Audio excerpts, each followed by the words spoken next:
জগৎ উদ্ধার মহানাম। এই নাম বিনা কলিযুগে আর অন্য কোনো ধর্ম নাই। কলিজীবের আর কোনো গতি নাই। এই কলিজীবে যদি উদ্ধার হতে চায় তাহলে নাম ছাড়াই আর কোনো গতি নাই। তাই মহাপ্রভু নিত্যানন্দকে হরিদাসকে ডেকে ডেকে বললেন, শোন শোন নিত্যানন্দ, শোন হরিদাস, সর্বত্র আমার আজ্ঞা, করহ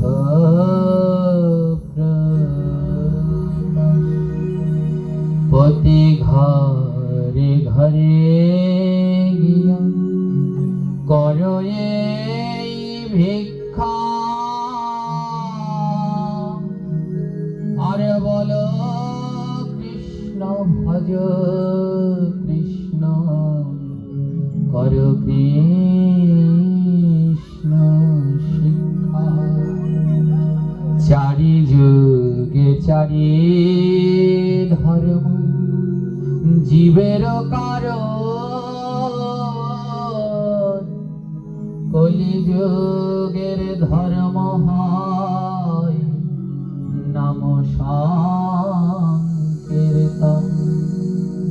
নাম ছাড়া কলিযুগে নাহি আর গতি,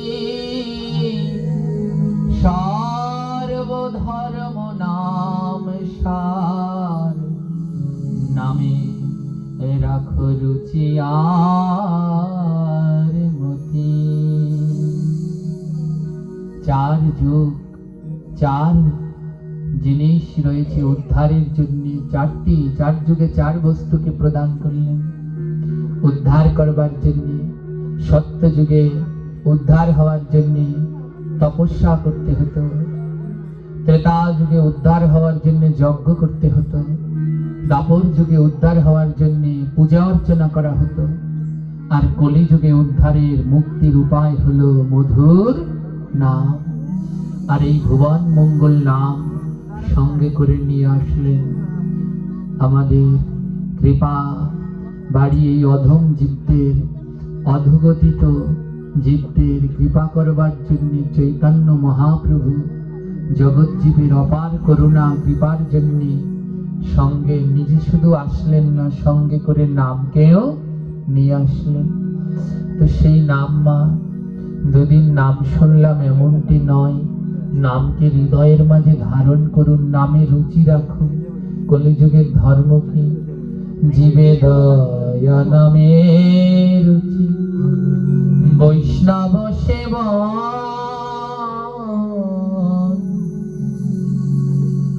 ইহা বিনা ধর্ম নাই, শোনো সনাতন। বলে কলিযুগে জীবকে দয়া, কোনো জীবকে হত্যা করো না, কষ্ট দিও না। বৈষ্ণবের সেবা যত পারো সাধুগুরু বৈষ্ণবের সেবা দাও। আর তৃতীয় হলো নামে রুচি আনো, রুচি নামে যেন অরুচি না হয়। সদা সর্বদা নাম, অহর্নিশি নাম। খাইতে শুইতে যেথা নাম লয়, দেশ কাল পাত্র নাই, সর্বসিদ্ধি হয়। সমস্ত অবস্থায় তুমি নাম করতে পারো, শুদ্ধ থাকলেও করতে পারো, অশুদ্ধ থাকলেও করতে পারো। খেতে গিয়ে, স্নান করতে গিয়ে, যে অবস্থায় থাকো সেই অবস্থায় ভগবানের দিব্য নাম কীর্তন করতে পারো। হ্যাঁ, পুজো করতে হলে মা লাগে মন্ত্র, পুজো করতে হলে কি লাগে? আর আমাদের উদ্ধার হতে লাগে মহামন্ত্র। ওই পুজোর সময় ঠাকুর মশাই লাগে মন্ত্র, আর আমাদের উদ্ধারের জন্য লাগে কি? কোনটার শক্তি বেশি, মন্ত্রের না মহামন্ত্রের? দুঃখ কি জানেন, মহামন্ত্র দিয়ে উদ্ধার হওয়া যায়, সে মন্ত্রের দিকে ধ্যান নাই, মহামন্ত্রের দিকে ধ্যান নাই, কিন্তু মন্ত্রের দিকে ছুটছি। মন্ত্র, দুর্গা কালী পুজো মনসা কত কি মন্ত্র দিয়ে পেতে চাচ্ছি, কিন্তু মহামন্ত্র যেটা দিয়ে মুক্তি চিরতরে, তার দিকে ধ্যান নেই। ওই মন্ত্র সর্ব অবস্থায় পাঠ করতে পারবেন না, কিন্তু মহামন্ত্র সমস্ত অবস্থায় বদন ভরে গাইতে পারবে। মহাপ্রভু দ্বিতীয়বার আসলেন, তার লীলা বিলাসের জন্য মহাপ্রভু দ্বিতীয়বার আসলেন। নিত্যানন্দ প্রভু দ্বিতীয়বার আসলেন, গদাধর পণ্ডিত দ্বিতীয়বার আসলেন, অদ্বৈত প্রভু দ্বিতীয়বার আসলেন। অদ্বৈত প্রভু দ্বিতীয়বার যে রূপে আসলেন তিনি শ্যামানন্দ। গদাধর যিনি দ্বিতীয়বার যে রূপে আসলেন তার নাম হলো রামচন্দ্র কবিরাজ। নিত্যানন্দ প্রভু দ্বিতীয়বার যে রূপে আসলেন তিনি হলেন নরোত্তম ঠাকুর মহাশয়। আর মহাপ্রভু যে রূপে দ্বিতীয়বার অবতীর্ণ হলেন তিনি হলেন শ্রীনিবাস আচার্য। শ্রীবাস আর শ্রীনিবাস দুজন কিন্তু আলাদা। হ্যাঁ, ওই যে জয় শ্রীকৃষ্ণ চৈতন্য, ওখানে কি হবে? শ্রীবাস হবে না শ্রীনিবাস হবে? জোরে বলবেন। এখন আর বলছে না ভয়ে। কি হবে? জোরে বলুন, প্রতিদিন বলেন তো। শ্রীবাস হবে না শ্রীনিবাস হবে?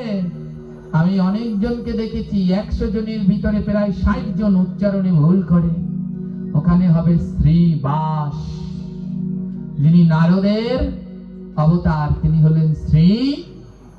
আর মহাপ্রভু যখন দ্বিতীয়বার অবতীর্ণ হলেন সেই অবতীর্ণ হওয়ার রূপ হলেন শ্রীনিবাস। যার মধ্যে আমার মহাপ্রভুর নিবাস বাস করলেন তিনি হলেন শ্রীনিবাস। এই শ্রীনিবাস আচার্য মহাপ্রভুর রেখে যাওয়া, গৌর নিতাইয়ের রেখে যাওয়া সেই প্রচার কার্য আবার শুরু করলেন। জগতের জীবের দ্বারে দ্বারে নাম বিতরণ করলেন। তেনার সঙ্গে যিনি তার সঙ্গ পার্ষদ ছিলেন তিনি গোবিন্দ দাস। মহাপ্রভুর সাথেও যিনি ছিলেন তিনিও গোবিন্দ দাস। আর শ্রীনিবাস আচার্যের সাথে যিনি ছিলেন তিনিও গোবিন্দ দাস। গোবিন্দ দাসকে নিয়ে শ্রীনিবাস আচার্য জগৎ জীবের দ্বারে দ্বারে নাম করে। মা, নামকে এখন বন্ধ করে চার খাম্বার মধ্যে বন্দি করা হয়েছে। নাম 4 খাম্বার মধ্যে বন্দি নয়। নাম, এই যে নাম যজ্ঞ, এ নাম যজ্ঞে আমি বিরোধী নই, কিন্তু জানি না এই নাম যজ্ঞে কতটা পরিবর্তন হয়, জানি না। হ্যাঁ, কতটা পরিবর্তন হয়। কারণ কি জানেন? এই হরিকথা নাম তখনই কাজ হয় যখন কোনো পবিত্র বিশুদ্ধ সদাচারী মুখে শ্রবণ করা হয়। যেই মুখ তামসিক আহার করে, নেশাদ্রব্য গ্রহণ করে, সেই মুখে নামই হরিকথায় কাজ হয় না।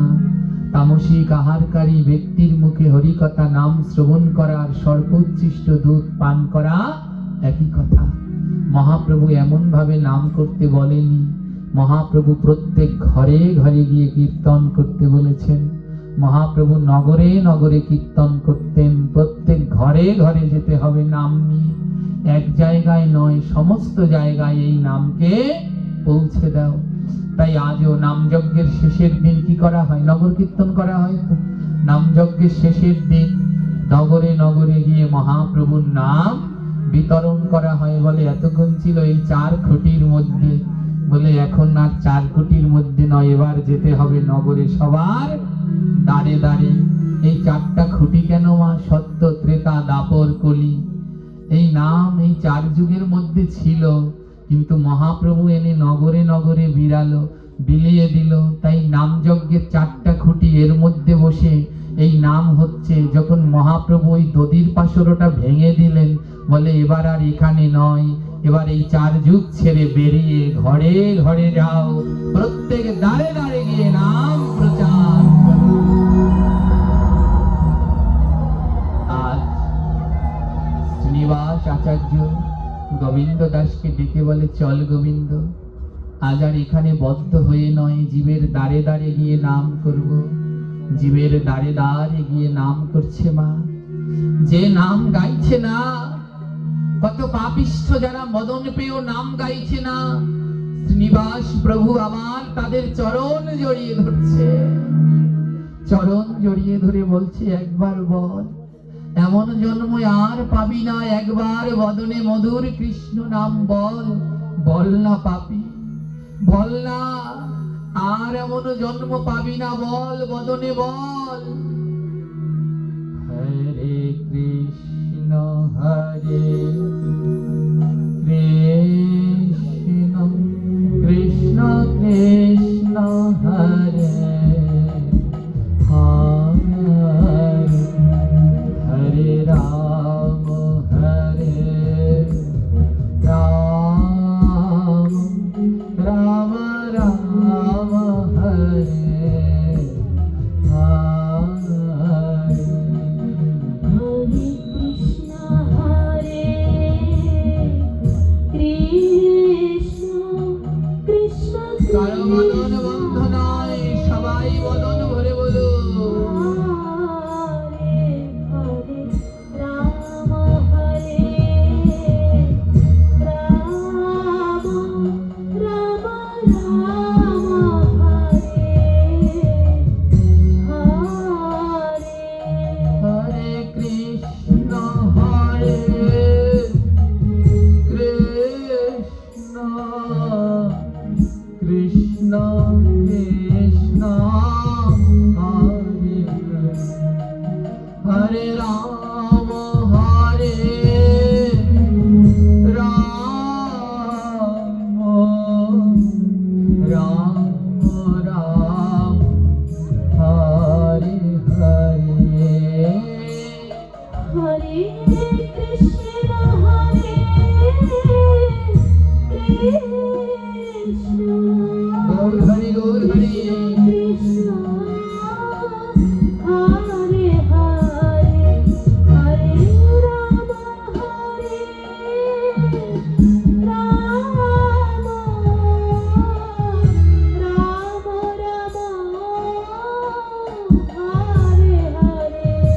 হরে কৃষ্ণ হরে কৃষ্ণ কৃষ্ণ কৃষ্ণ হরে হরে, হরে রাম হরে রাম, রাম রাম হরে হরে। হরে কৃষ্ণ হরে কৃষ্ণ কৃষ্ণ কৃষ্ণ হরে হরে হরে রাম হরে রাম, রাম রাম হরে হরে। বলে কলিজীবের মুক্তি কোথায়? এক পাশে দাঁড়িয়ে বৈষ্ণব কবি বলছেন এই কলিযুগে মুক্তির উপায় হলো নাম। নাম ছাড়া কলিযুগে মুক্তির কোনো উপায় নাই। হে জীব, নাম করো, বদন ভরে নাম করো, এই নামেই তোমার মুক্তি হবে। জীব বলছে কত নাম করলাম, কতবারই তো নাম করলাম, কই আমার তো মুক্তি হচ্ছে না। এ মায়াময় কারাগার সংসারে আমি তো বারবার জড়িয়ে পড়ছি, আমার তো মুক্তি হচ্ছে না।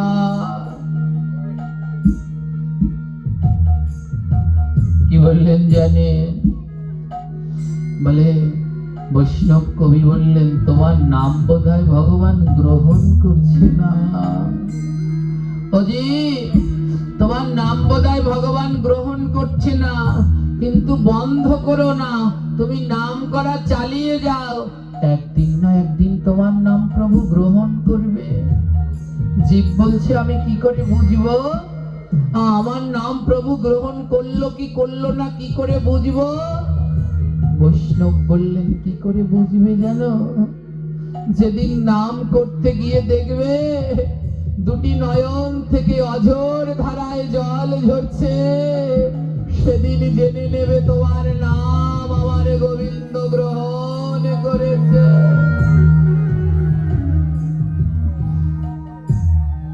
হরে কৃষ্ণ হরে কৃষ্ণ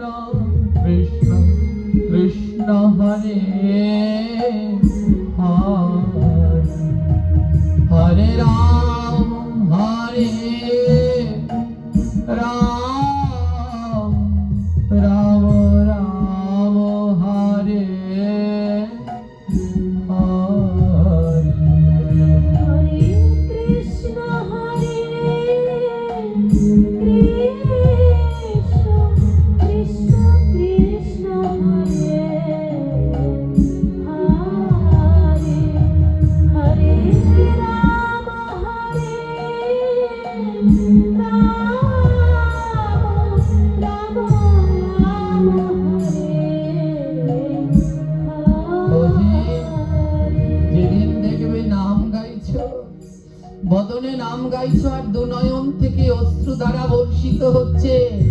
অজিত, সেদিন জেনে নেবে তোমার নাম আমার গোবিন্দ গ্রহণ করেছে।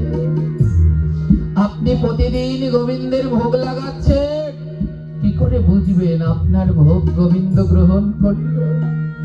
যেদিন ভোগ লাগানোর পরে ওই দরজা বন্ধ করে বাইরে এসে মন্ত্র স্মরণ করবেন, আর দেখবেন ওই মন্ত্র স্মরণের সময় দুটি নয়ন থেকে অশ্রুবারি বিগলিত হচ্ছে, সেদিন জেনে নেবেন আপনার ভোগ গোবিন্দ গ্রহণ করেছে। আপনি সাধু সঙ্গে আসলেন, কি করে বুঝবেন আপনার এই সঙ্গ গোবিন্দ গ্রহণ করলো? বলে যেদিন সাধু সঙ্গে এসে দেখবেন দুনয়নকে আর বাধা যাচ্ছে না, দুনয়ন থেকে অশ্রুধারা বিগলিত হচ্ছে, সেদিন বুঝে নিবেন আপনার সাধু সঙ্গ ধন্য হয়েছে, আপনার সাধু সঙ্গ গোবিন্দ গ্রহণ করেছে। আপনি নাম করছেন, কি করে বুঝবেন আপনার নাম প্রভু গ্রহণ করেছে? বলে যেদিন নাম করতে গিয়ে দুটি বা নয়ন আর বাদ মানবে না, দুটি নয়ন থেকে প্রেমবাড়ি ঝরবে, সেদিন জেনে নিবেন আপনার নাম আমার গোবিন্দ গ্রহণ করেছে। ভক্ত কবি বললেন, ও বৈষ্ণব, আমি বড় পাপী গো, এতবার নাম করি তাও নয়নে কৃষ্ণ নামে জল ঝরে না।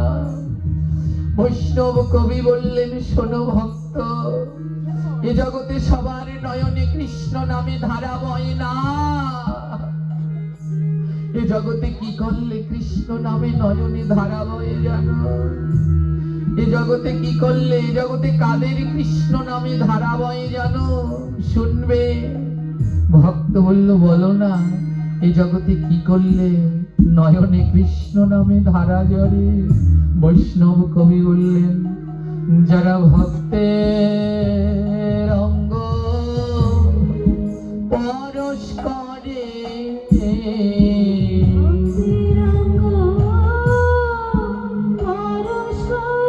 যারা ভক্তের অঙ্গ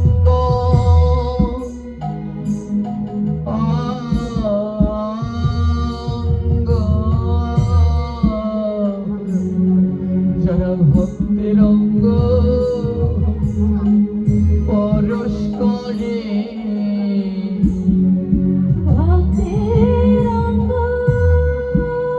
হরি বল হরি বল।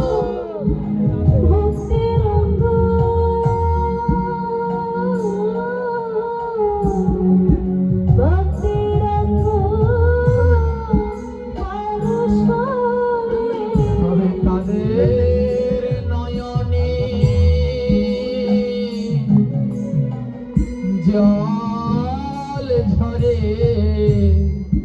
যারা ভক্তের অঙ্গ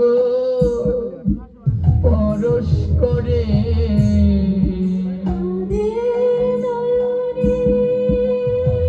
গৌর হরি গৌর হরি।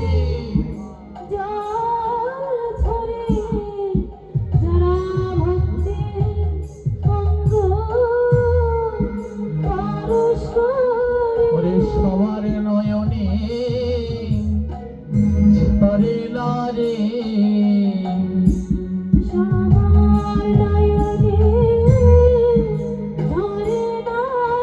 যারা ভক্তের চরণ জড়াইয়া ধরে, তবে তাদের নয়নে জল ঝরে।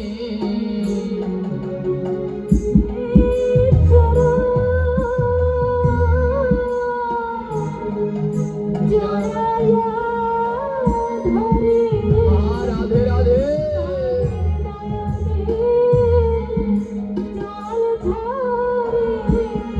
তাদের ঝরে, তাদের ঝরে,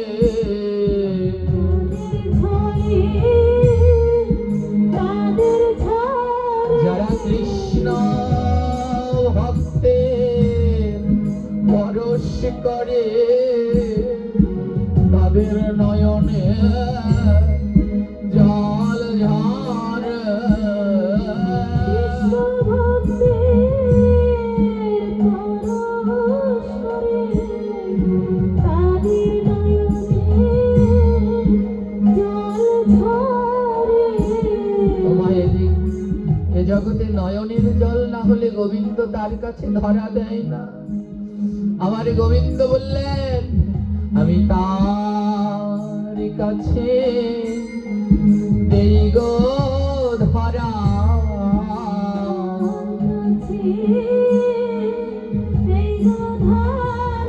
যার কৃষ্ণ নামে ধরে নয়ন ধারা, তার কাছে দেই গো ধরা।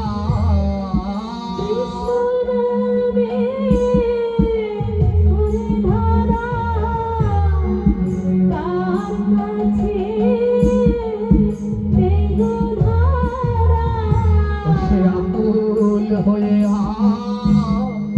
কৃষ্ণ বলে,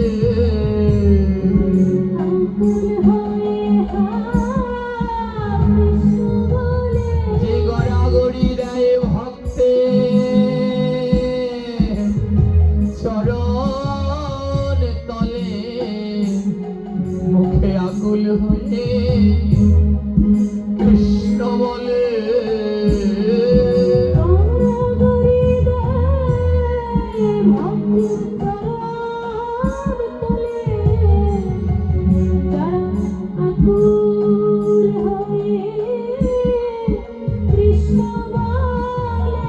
ও ভক্ত, আমার তো আর কৃষ্ণ নামে নয়ন জল ঝরে না। আমার এই দেহটা লোহা, আর ভক্তের দেহটা পরশ পাথর। যদি একবার পরশ পাথরের সাথে এই লোহার দেহ ছোঁয়া লাগে, তাহলে এই দেহ লোহা সোনা হবে। আর যেদিন এই দেহ লোহা সোনা হবে, সেদিন এই দেহ লোহা দিয়ে নূপুর তৈরি হবে।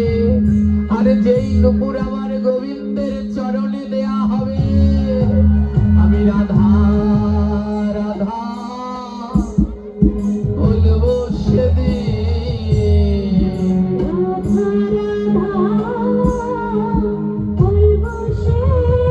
বলে চরণ পাবো আমি যেদিন, রাধা রাধা বলবো সেদিন।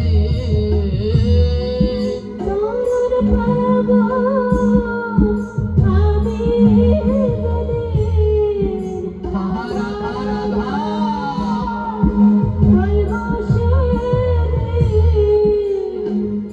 আর শ্রীনিবাস আচার্য আমার গোবিন্দকে নিয়ে বলল, চল আজ আর এই নগরের মধ্যে আবদ্ধ থেকে নয়, আজ ঘরে ঘরে গিয়ে নাম গাইব। প্রত্যেক ঘরে ঘরে গিয়ে নাম গাই। হঠাৎ একদিন লক্ষ্য হলো শ্রীনিবাস আচার্যের, একটি বাজারে একটি বটতলায় একটি কসাই মাংস বিক্রি করছে। এক কসাই বট গাছের তলায় বসে মাংস বিক্রি করছে। যখন ওই শ্রীনিবাস আচার্য ভক্তদের নিয়ে নাম গাইতে গাইতে যায়, সবাই মা নাম করে, কিন্তু ওই কসাইটা নাম করে না। শ্রীনিবাস আচার্য লক্ষ্য করলেন ওই কসাইটা একাদশীর দিনও মাংস বিক্রি করে, একাদশীর দিনও মাংস বিক্রি করছে। শ্রীনিবাস আচার্য মনে মনে সংকল্প নিলেন, মহাপ্রভুর এই নাম যেন কোনো জায়গায় বাদ না যায়। তাই আজ পবিত্র একাদশীর দিনে গোবিন্দ দাসকে ডেকে বললেন, গোবিন্দ চল, প্রতিদিন তো নগরে নগরে যাই, আজ নগরে নগরে নয়, আজ বাজারে গিয়ে নাম গাইব। আজ বাজারে গিয়ে নাম গাইব। বলে বাজারে বাজারে গিয়ে নাম গাইব। বলে আজ দোকানে গিয়ে নাম গাইব। নাম কেউ জন্মালে পরে মা কানে মধু দিতে হয়, মুখে মধু দিতে হয়। কেউ জন্মালে মুখে মধু দিতে হয়, কিন্তু শাস্ত্র বলল মধু বদনে নয়, মধু দিতে হয় দোকানে। দোকানে, তাই বলল আজ নাম গাইব দোকানে। দোকান বাজারে যেটা হয় ওটাও দোকান, আর আমাদের সঙ্গেও আছে দোকানে নাম বিলাবো, চল চল। হরে কৃষ্ণ কৃষ্ণ কৃষ্ণ হরে হরে, হরে রাম রাম রাম রাম হরে হরে। হরে কৃষ্ণ গৌর হরি গৌর হরি। কৃষ্ণ হরে হরে, হরে রাম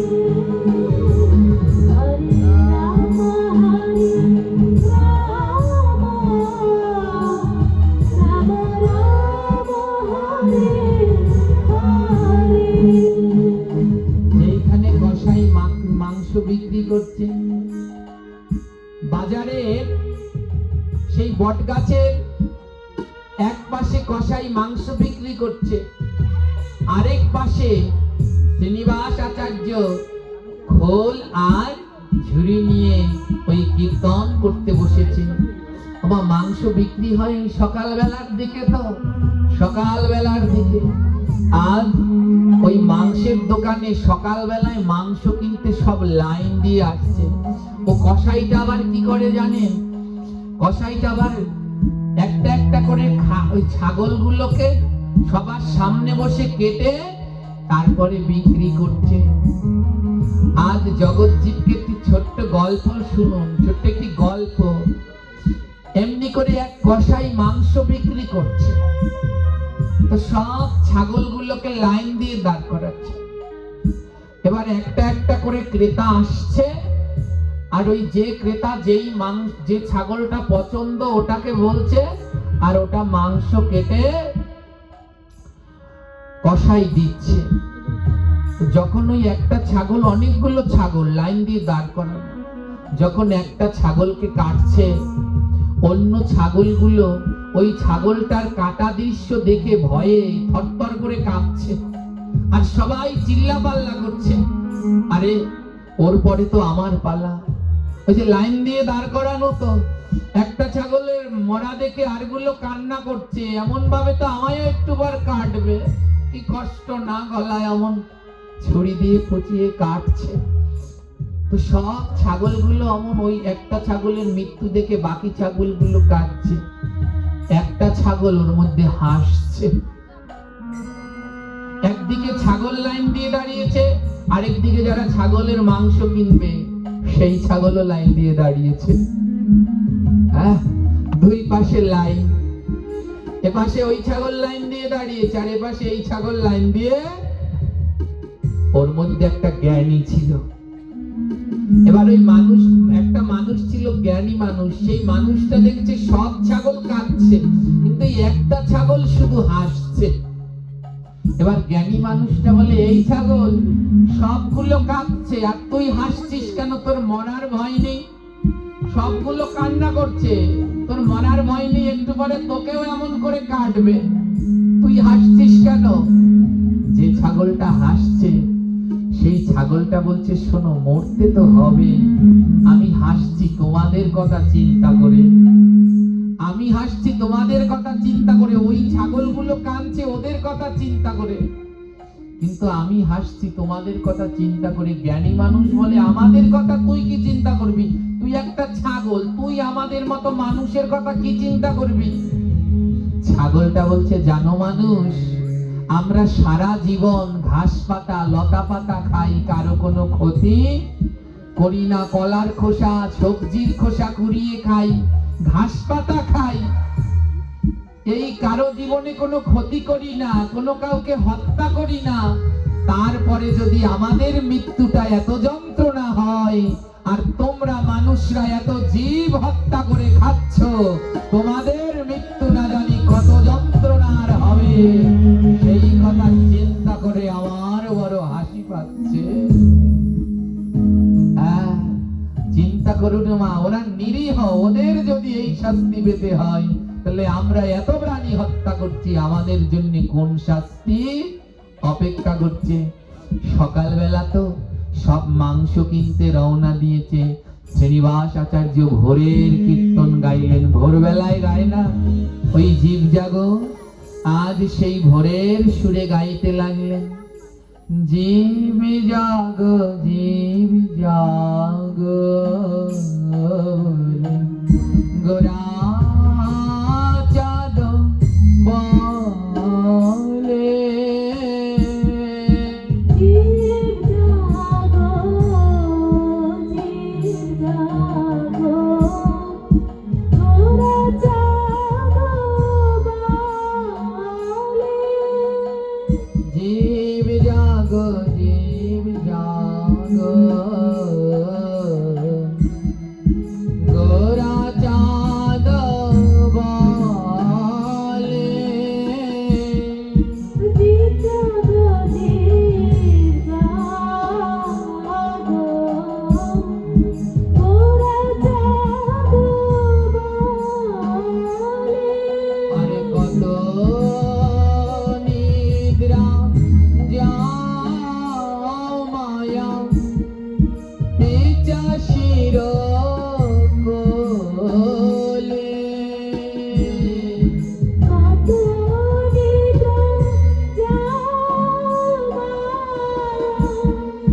বিষাদের কোলে জীব জাগো জীব জাগো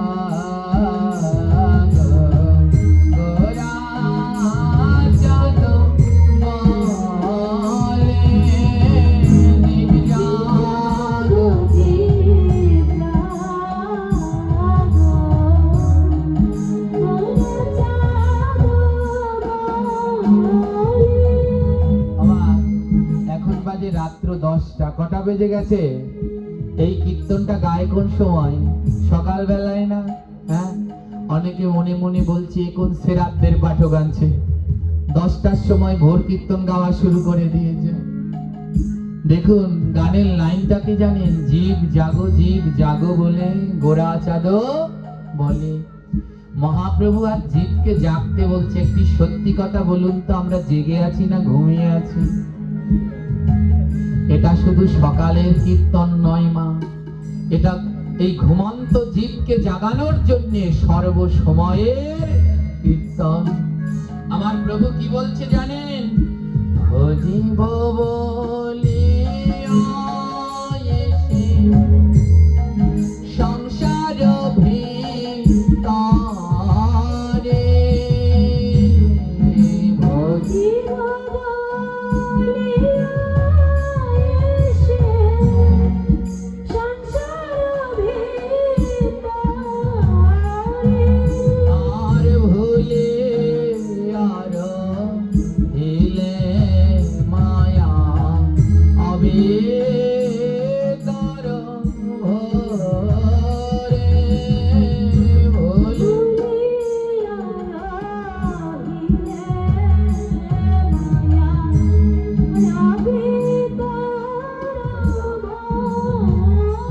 মনে আছে মাতৃজঠরে কথা দিয়েছিলে এই পৃথিবীতে এসে কৃষ্ণ ভজন করবে, ভুলে গেলে জীব। সেই জীবকে আজ মহাপ্রভু জাগাচ্ছেন। মায়ের জঠরে বসে আমরা কথা দিয়েছিলাম, হে গোবিন্দ এই সুন্দর পৃথিবীতে গিয়ে কৃষ্ণ ভজন করব, কিন্তু এই পৃথিবীতে এসে মায়ায় পড়ে আমরা আবার গোবিন্দকে ভুলে গেলাম।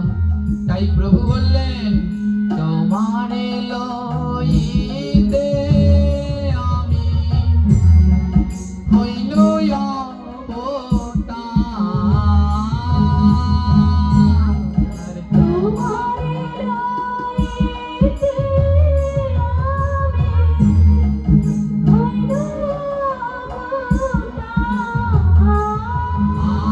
আর আমি বিনা বন্ধু আর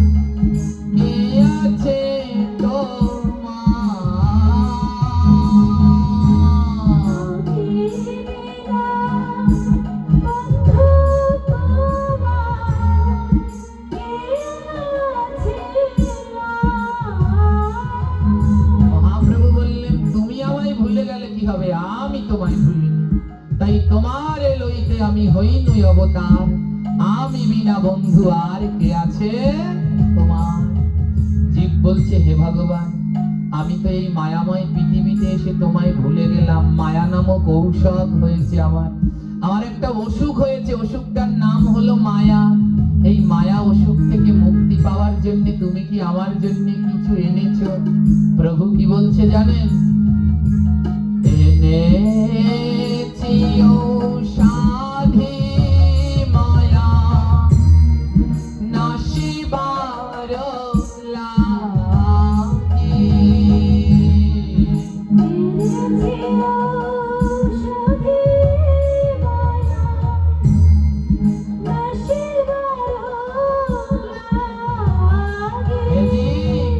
তোমার একটা অসুখ হয়েছে, অসুখটার নাম মায়া। আর সেই মায়া অসুখকে নাশ করার জন্য আমি সঙ্গে একটা ঔষধ এনেছি। বলে ঔষধটা কি? এনেছি ঔষধি মায়া নাশিবার লাগি।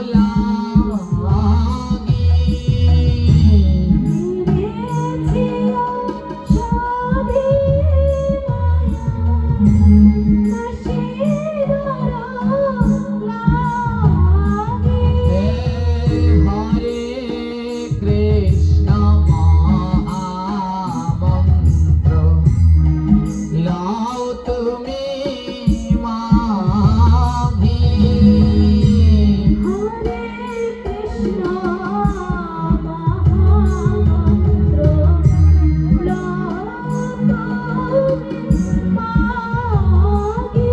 আমরা যে মায়ার মধ্যে আচ্ছন্ন, এই মায়া নামক পিশাচকে দূর করবার জন্য মহাপ্রভু এক ঔষধ আনলেন। ঔষধের নাম হরে কৃষ্ণ মহামন্ত্র। হে জীব, যদি এই মায়া থেকে মুক্তি পেতে চাও তাহলে এই ঔষধ গ্রহণ করো। বলো হরে কৃষ্ণ হরে কৃষ্ণ কৃষ্ণ কৃষ্ণ হরে হরে হরে রাম হরে রাম রাম রাম হরে হরে।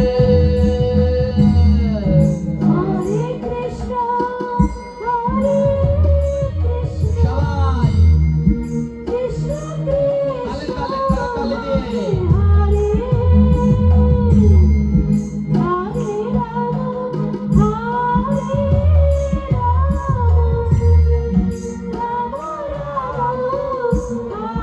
হরে হরে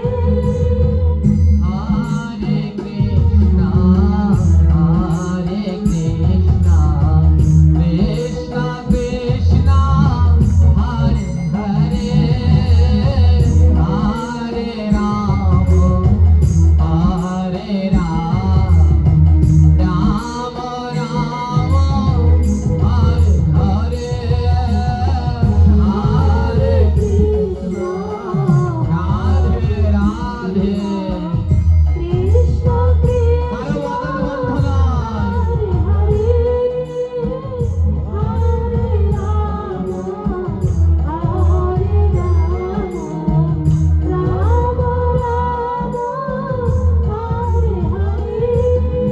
আমা, শ্রীনিবাস আচার্য এই নাম গাইছে কোন জায়গায় বসে? জোরে বলবেন। হ্যাঁ, ওই যে সেই বট গাছের নিচে মাংসের দোকানের সামনে। আর আমরা কোথায় গান গাইছি, কীর্তন করছি কোথায়? বৃন্দাবনে। তো আমরাও মাংসের দোকানে, এই দেহটা মাংসের আর এই দোকানে। আজ ওই মাংস কিনতে সব লাইন দিয়েছেন। এমন জায়গায় শ্রীনিবাস আচার্য বসেছে, ওই মাংসের দোকানে যেতে হলে আগে তার আসরের সামনে দিয়ে যেতে হবে। যেই না মাংস কিনতে রওনা দেয়, আর শ্রীনিবাস আচার্য বলে, ও ভাই যাচ্ছ কোথায়? বলে মাংস কিনতে। মাংস কিনবে, তাই একটু নাম করে যাও, আজ একাদশীর দিন একটু নাম করে যাও। এবার ওই খোল করতাল নিয়ে যে মাংস কিনতে যায় তাকে ঘিরে ধরে একেবারে। এবার ঘিরে ধরে বলে, বলো হরে কৃষ্ণ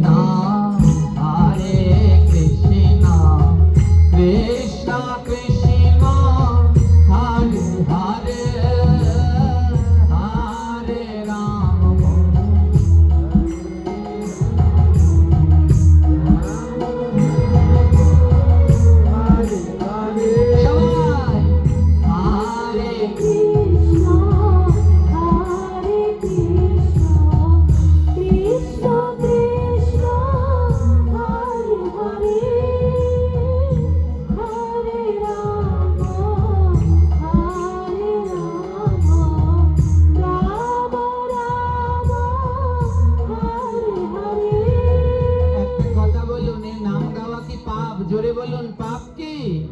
এ নাম করা পাপ। তাহলে কেন করছেন না? যারা দাঁড়িয়ে আছেন, অনেক ভাইয়েরা সব দাঁড়িয়ে আছেন, কিন্তু মুখে নাম নেই। এ নাম করা পাপ। শ্রীনিবাস আচার্য আজ খোল, যে নাম না করে খোল করতাল নিয়ে ঘিরে ধরে। এবার আপনাদের মধ্যে যে না করবে, আমরাও যাব তার কাছে, গিয়ে চারপাশ দিয়ে ঘিরে ধরবো। হ্যাঁ, এখন শক্তি আছে, গোপালগঞ্জ থেকে এসে পড়েছেন, এবার শক্তি আছে, গায়ে লড়ানি দিলে গাড়ি আছে, চলে যাবো। হ্যাঁ, তো যদি যে না করবে সব গিয়ে কিন্তু ঘিরে ধরবো। শ্রীনিবাস আচার্য গিয়ে ঘিরে ধরছে, বলো হরে কৃষ্ণ হরে কৃষ্ণ কৃষ্ণ কৃষ্ণ হরে হরে হরে রাম হরে রাম রাম রাম হরে হরে। কি আচার্য জানেন, এবার ঘিরে ধরেছে, কিন্তু তারপরেও কতকে নাম করছে না। শ্রীনিবাস আচার্য বলে আরেকটা টেকনিক আছে, যেটা নিতাই চাঁদ শিখিয়েছে। এত বলি নিত্যানন্দ দন্তে তৃণ ধরি, চরণ ধরিয়া বলে বলো গৌর হরি। বলে ঘিরে ধরলাম, এতেও যদি নাম না করো, তাহলে এবার চরণ ধরবো, চরণ ধরে বসে থাকবো, তাও নাম না করিয়ে আজ ছাড়বো না। বলো হরে কৃষ্ণ হরে কৃষ্ণ। সবাই সবাই কৃষ্ণ হরে হরে হরে রাম হরে রাম রাম রাম হরে হরে। বাবা, যারা আমার পাঠ দেখেন ইউটিউবে, মোবাইলে, দেখবেন এমন বারবার বলার পরেও যদি নাম না করে, তাহলে আমি হেঁটে রওনা দিই, কিন্তু ওটুক তো আর দেখায় না, হেঁটে রাগ হয়ে যায় না। যদি দেখি এত বলার পরেও কেউ নাম না করে, যার মুখ বন্ধ দেখি, আমি তার কাছে চলে যাই আর গিয়ে তার পা ধরে বসে থাকি। যতক্ষণ পর্যন্ত নাম না করে, তার পা আমার ছাড়াছাড়ি, কারণ এটা আমার নিতাই চাঁদ শিখিয়ে দিয়েছে। আজ এই আসরে যদি একজনের মুখ বন্ধ দেখি, এখান থেকে রওনা দেব আর গিয়ে চরণ দুটো জড়িয়ে ধরে বসে ধরবো। যতই লাথি মারো, যা মারো, চরণ ছাড়বো না, কারণ আমরা নিতাইয়ের সৈনিক, গৌরের সৈনিক। তাই কারো বদন যেন বন্ধ থাকে না, সবাই। আর হাতগুলো সব পকেটে নয়, এমন করে নয়, সবাই হাতগুলো বের করো আর তালে তালে তালি দাও। হাতের সমস্ত খারাপ রেখাগুলো কেটে যাবে, হাতে কোনো খারাপ রেখা থাকবে না। সবাই হরে কৃষ্ণ হরে কৃষ্ণ কৃষ্ণ কৃষ্ণ হরে হরে। যার নামে কোথায় পকেটে হাতগুলো বের করো। রাম রাম হরে হরে হরে কৃষ্ণ হরে কৃষ্ণ কৃষ্ণ কৃষ্ণ হরে হরে বাবা, রাম হরে রাম রাম রাম হরে হরে। করতালি দিতে যাচ্ছে না, অ্যান্টিবায়োটিক লাগবে। শুনুন, করতালি না দিলে গোবিন্দ কৃপা হয় না। হ্যাঁ, এই করতালি দিলে হাতের যত খারাপ রেখা আছে, হাত দেখাতে যান অ্যাস্ট্রোলজারের কাছে, হাতের যত খারাপ রেখা আছে সব কিছু কেটে যায়। শনি রাহু কেতু অ্যাক্সিডেন্ট কিছু থাকে না, সব এই করতালি দিলে কেটে যায়। এটা বলেছেন আমাদের জ্যোতিষের আচার্য ভৃগু। তিনি বললেন করতালি দিয়ে ইষ্টের নাম করলে হাতে কোনো খারাপ কিছু থাকে না। ওই যে জ্যোতিষ শাস্ত্র, এটা আমাদের সনাতন ধর্মেরই একটি পাঠ। হ্যাঁ, এটা নিয়ে আমি পড়াশোনা করেছি, আমি বাংলায় অনার্স মাস্টার্স করেছি, এছাড়া আলাদা 8টা সাবজেক্টের উপরে আমি ডিগ্রি করেছি, তার মধ্যে একটি জ্যোতিষ, এই হাত দেখা, এই সব শাস্ত্র। ওসব আদৌ কোনো লাগে না পূজায়, শুধু করতালি দিয়ে নাম করো, হাতের সব খারাপ রেখা দূর হয়ে যাবে। এবার একটা কথা বলুন, এ কথা মিথ্যে? হাতে তালি দিয়ে নাম করলে হাতের খারাপ রেখা যায়, এ কথা মিথ্যে? জোরে বলবেন মিথ্যে কি? হাতে তালি দিয়ে কীর্তন করলে হাতের সব খারাপ রেখা দূর হয়। এবার একটা কথা বলুন, যারা পাপ করে তারা নরকে যায়, পুণ্য করলে স্বর্গে যায়। এবার হাতের খারাপ রেখাগুলো কোথায় যাবে, নরকে না স্বর্গে? নরকে। গ্রহণ তো বললেন কি জানেন? বলে হাতে তালি দিয়ে কীর্তন করলে হাতের খারাপ রেখা যায়, কিন্তু নরকেও যায় না, স্বর্গেও যায় না। একই আসরে যারা হাতে তালি দেয় তাদের হাতের খারাপ রেখা যায়, আর যারা না দেয় ওদের হাতে গিয়ে সেই খারাপ রেখাগুলো উদয় হয়। তাই যারা কীর্তনের সময় হাতে তালি না দেবেন, আমাদের রাহু কেতু শনি যা আছে সব তোমাদের হাতে।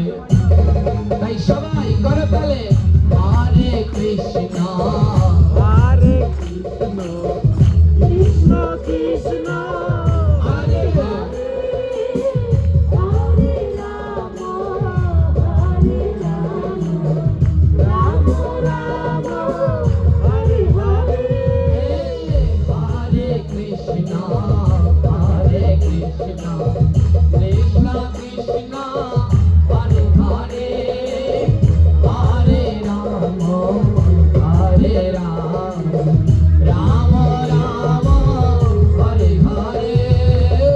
হরে কৃষ্ণ হরে কৃষ্ণ কৃষ্ণ কৃষ্ণ হরে হরে হরে রাম হরে রাম রাম রাম হরে হরে। ওমা, কষ্ট হচ্ছে আপনাদের? কষ্ট হচ্ছে? অনেকে তো মনে মনে আমায় গাই লাগছে, গালি দিচ্ছে, এ হতচ্ছাড়া আসলো কোথাতে? শীতের মধ্যে হাত দুটো চাদরে গরমে রাখবো, আমাদের হাত আবার বের করিয়েছে। আমার এই হাত তো একদিন পুড়েই ফেলবে। এই হাত দুটো দিয়ে আজ করতালি দিয়ে গোবিন্দের সেবা করে যান, সেবা করে যান, নালে এই ইন্দ্রিয় জাগ্রত হবে না। হাতে তালি কেন? আমাদের দেহে 10টা ইন্দ্রিয়, 5 জ্ঞানেন্দ্রিয়, 5 কর্মেন্দ্রিয়। ডান হাতে 5 আঙ্গুল জ্ঞানেন্দ্রিয়, বাঁ হাতে 5 আঙ্গুল কর্মেন্দ্রিয়। জ্ঞানেন্দ্রিয় কর্মেন্দ্রিয় দুটো যোগ করো, নাম করো, গোবিন্দের চরণে সমর্পণ করো। 10 ইন্দ্রিয় দিয়ে গোবিন্দের চরণে সর্বোচ্চ অর্পণ করে দাও। আজ এই মধুমঙ্গল নাম বলুন, ভুবন মঙ্গল নাম সংকীর্তনকে আরো জোরে জয় বলবেন, যেন টিনের চালগুলো কাঁপে, নাইলে কিসের জয়? বলুন নাম সংকীর্তনের পিতা শ্রী গৌর সুন্দরকে। এবার বলবেন আরো জোরে, কারণ এখন যার নাম সে আরো বড়, গৌরের থেকে বড়। বলুন নিতাই দয়ালকে। এবার বলবেন আরো জোরে, নিতাই থেকে বড়। বলুন পরম দয়াল শ্রী গুরুদেবকে।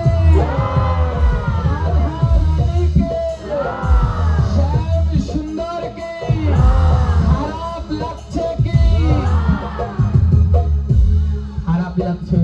খারাপ লাগছে জয় দিচ্ছি। তাহলে বললেন যে খারাপ লাগছে কি, বললেন যে জয়। আমার বেশি খারাপ লাগছে? মায়েরা সত্যি করে বলবেন, স্টার জলসা জি বাংলার দিব্যি। খারাপ লাগছে? যদি খারাপ লাগে তাহলে জোরে একটা উলুধ্বনি দেন।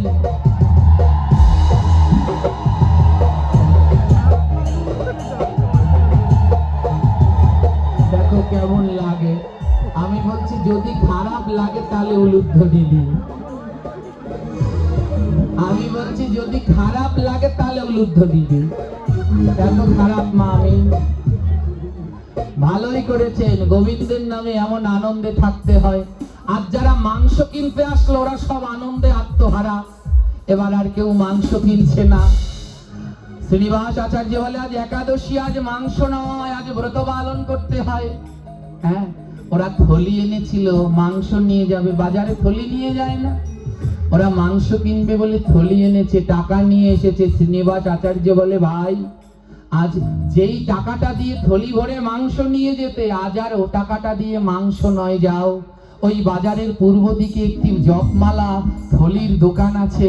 যে টাকাটা দিয়ে মাংস নিয়ে যেতে, আজ ওই টাকা দিয়ে মালার থলি নিয়ে ঘরে যাও, জপ করো, নাম করো, উদ্ধার হয়ে যাও। বাবা, যারা যারা আজ মাংস কিনতে আসলেন সবাই পরিবর্তন হয়ে গেলেন। কেউ আর মাংস কিনলেন না, কেউ হরিনাম নিয়ে রওনা দিলেন, কেউ জপের মালার থলি নিয়ে রওনা দিলেন। সবার কাছে করজনে অনুরোধ রইল, যারা এখনো জপ করেন না সবাই অতি তাড়াতাড়ি মালা জপ শুরু করুন। এ জীবন বড় স্বল্প, কতদিন ডাক আসে কেউ জানি না, আসলে তো যেতেই হবে জানেন। সবাই আনন্দে জপের মালার থলি নিয়ে ঘরে ফিরল, কিন্তু কষ্ট হলো একজনার। কার জানেন? একজনায় জ্বালায় জ্বলে যাচ্ছে। কে জ্বলে যাচ্ছে? কসাই। কারণ ও মাংস কেটে বসেছে, আজ ওর মাংস কেউ কিনলো না।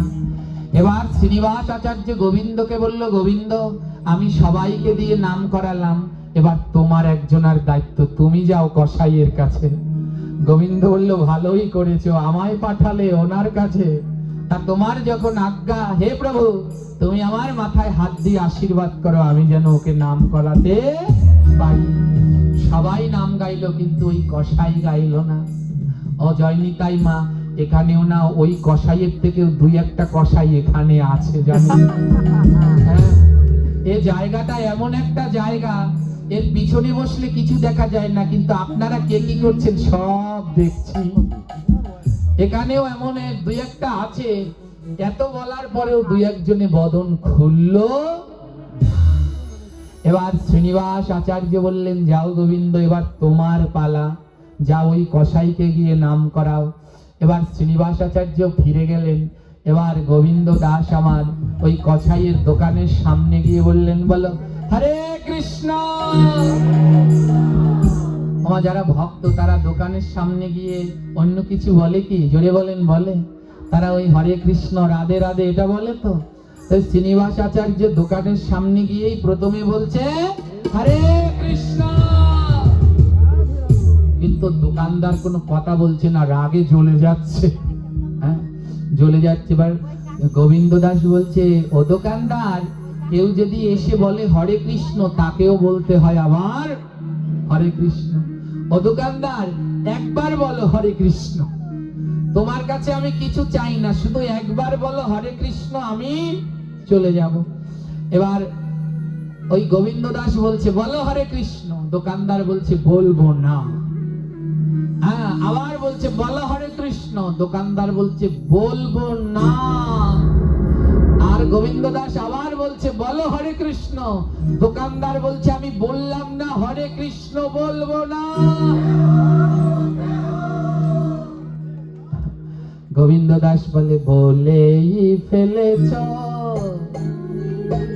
আহা বলেই ফেলেছ, ওই হরে কৃষ্ণ মহামন্ত্র বলেই ফেলেছ।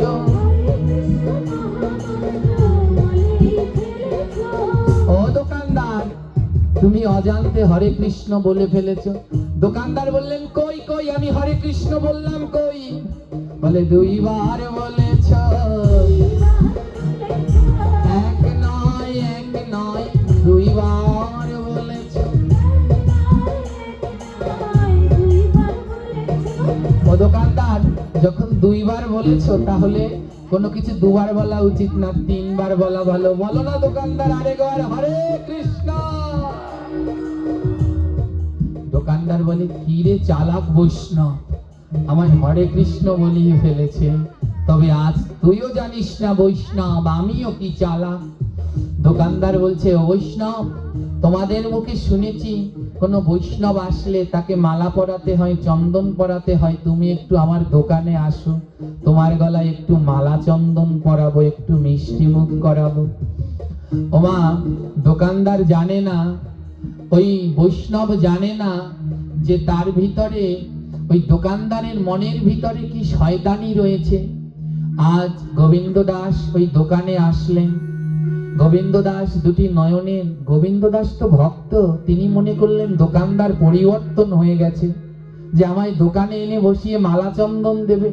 গোবিন্দ দাস দুটি চোখ বন্ধ করে নয়ন জলে ভাসছে আর প্রভুর কাছে বলছে, প্রভু তোমার নামের কত গুণ। দোকানদারটা পরিবর্তন হয়ে গেল, কিন্তু আসলে ও এখনো পরিবর্তন হয়নি।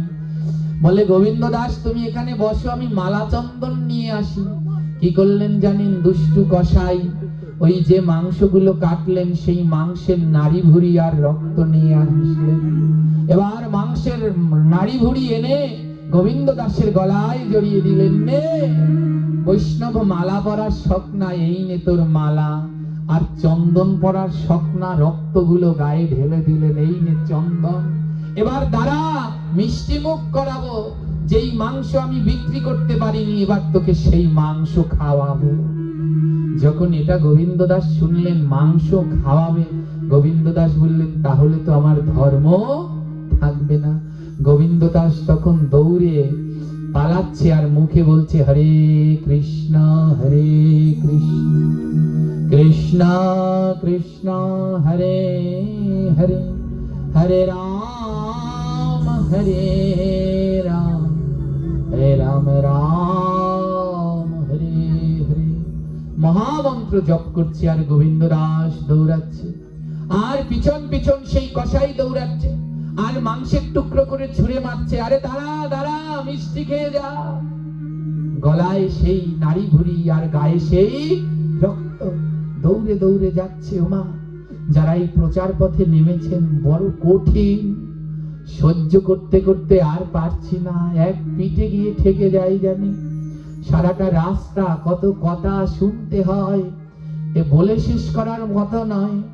আমি যখন কলেজে যেতাম, এমন মালা তিলক পরে ধুতি পরে আমি ক্লাস করতাম, আমার পাশে কেউ বসতো না। কত অকাত্য কুকাত্য কথা বলতো, তখন দুঃখে বুক ফেটে যেত। কিন্তু আজ আমার বড় আনন্দ। আমার শ্রী গুরুদেব বলতেন, যে সয় সে রয়, যে না সয় সে না সয়। সেদিন সহ্য করতে পেরেছি বলে সেদিন কেউ পাশে বসতো না। আজ পাঠ শেষ হওয়ার পরে 1000 জন চলে আসে আমার সাথে একটু আলিঙ্গন করবে বলে। সেদিন যদি ওই ধৈর্যটা না থাকতো, তাহলে আজ এটা পেতাম না। তাই আমার জন্য প্রার্থনা করবেন, এ জগতে যত বলবে যেন 2 কর্ণ ভরে সেগুলো শুনতে পারি। লোকের কথা পুষ্প চন্দন যদি মাখো গায়, একদিন না একদিন আমার গোবিন্দ পাওয়া যায়। আমি যেন পুষ্প চন্দন করে মাখতে পারি। বড় কষ্ট তখন পাই, যেন অন্যরা বললে কষ্ট পাই না, যখন নিজেরা কেউ বলে তখন আর যন্ত্রণায় আর ধরে না, বুকটা তখন ফেটে চৌচির হয়ে যায়। আজ গোবিন্দ দাসের বড় যন্ত্রণা হচ্ছে, দৌড়ে পালাচ্ছে। আহারে, গেলাম নাম প্রচার করতে, গলায় দিল নাড়ি ভুড়ির মালা, গায়ে মাখালো রক্ত। আর এই দিকে পিছনে ছুটতে ছুটতে ওই কসাই যাচ্ছে। কি ছুঁড়ে মারছে মা? মাংসের টুকরো গুলো মারছে। গোবিন্দ দাস ছুটতে ছুটতে আশ্রমে ফিরে গেলেন। গিয়ে দেখে শ্রীনিবাস আচার্য বসে আছে। শ্রীনিবাস আচার্য বলছে, গোবিন্দ আমাকে 1 গ্লাস জল দাও। গোবিন্দ বলছে, পারবো না। ও প্রভু, তুমি জল চাইছো, আজ আমি জল দিতে পারবো না। দেখো আমি অশুদ্ধ, আমার গলায় নাড়ি ভুড়ি, গায়ে রক্ত, এই অশুদ্ধ অবস্থায় তো তোমায় জল দিতে পারবো না। শ্রীনিবাস আচার্য বলে, ওগো গোবিন্দ, তুমি একবার নিজের অঙ্গে তাকিয়ে দেখো, তুমি অশুদ্ধ নও। যার বদনে নাম থাকে সে কি কোনোদিন অশুদ্ধ হতে পারে? যার গলায় তুলসীর মালা, দাদা সঙ্গে তিলক, আর বদনে যার নাম, সে কি অশুদ্ধ হতে পারে? শ্রীনিবাস আচার্য বলে, গোবিন্দ নিজের দিকে তাকাও। গোবিন্দ যখন নিজের দিকে তাকালো, তাকিয়ে দেখে গলায় সেই নাড়ি ভুড়ির মালা নেই। নাড়ি ভুড়ির মালার বদলে সুগন্ধি ফুলের মালা দুলছে। গায়ে কোনো রক্ত নেই, রক্তের বদলে সারা অঙ্গে সুগন্ধি চন্দন শোভা পাচ্ছে। গোবিন্দ দাস বলে, প্রভু এ কি করে হলো? বলে, 3 গুণে হলো। বদনে নাম, আর নামের সহিত যখন ওই তুলসীর মালা, নারী ভুঁড়িতে ছোঁয়া লাগলো, ওই নারী ভুঁড়ি ভক্তের মালায় ছোঁয়া লেগে আজ ফুলের মালা হয়ে গেছে। এর জন্য মা ওই ভক্ত বেলে জড়িয়ে ধরো, বলে একবার যদি ছোঁয়া লেগে যায় না, এই নারী ভুঁড়ির দেহটা গোবিন্দ সেবার পুষ্পমালা হয়ে যাবে। আর তোমার গায়ে যে রক্ত দিয়েছিল